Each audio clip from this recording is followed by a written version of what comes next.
Salut, moi c'est Erwan, j'ai 28 ans, j'habite à Los Angeles et j'ai un corps de lâche. Et si j'ai ce corps à l'heure actuelle, c'est à cause de l'alcool et des drogues. Malheureusement, il y a quelques semaines, je suis tombé malade et j'ai été faire une prise de sang. Les résultats sont vraiment très inquiétants pour quelqu'un de mon âge. J'ai les reins totalement flingués et le médecin m'a clairement dit que si je continuais mon train de vie, dans moins de 3 ans, je ne serais plus là.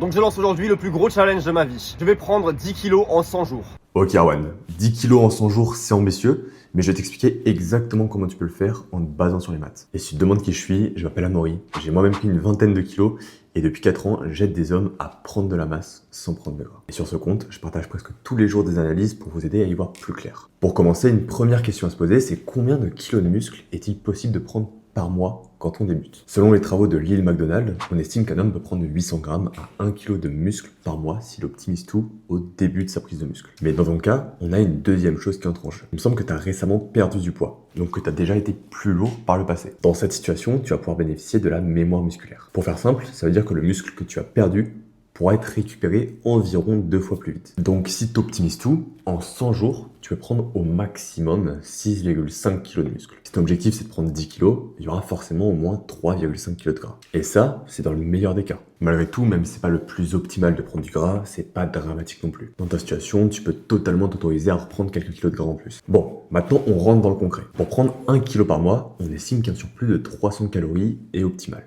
Donc pour prendre 3 kilos par mois, tu vas devoir consommer tous les jours 900 calories en surplus. C'est-à-dire 900 calories de plus que ce que tu dépenses. Pour avoir une idée de ce que ça représente, tu peux utiliser un calculateur de maintenance. Tu peux commenter calcul si tu veux que je t'envoie celui que j'utilise. Une fois que tu as le total, il faut le respecter. Pour ça, tu peux soit utiliser des applications comme MyFitnessPal, soit te créer un plan alimentaire sur mesure. Idéalement, fais aussi attention à avoir un bon équilibre en macronutriments et à diversifier ton alimentation pour éviter les carences en vitamines et en minéraux. Pour la partie entraînement, ne te prends pas la tête avec l'optimisation pour le moment. Trouve une façon de t'entraîner qui te fait kiffer.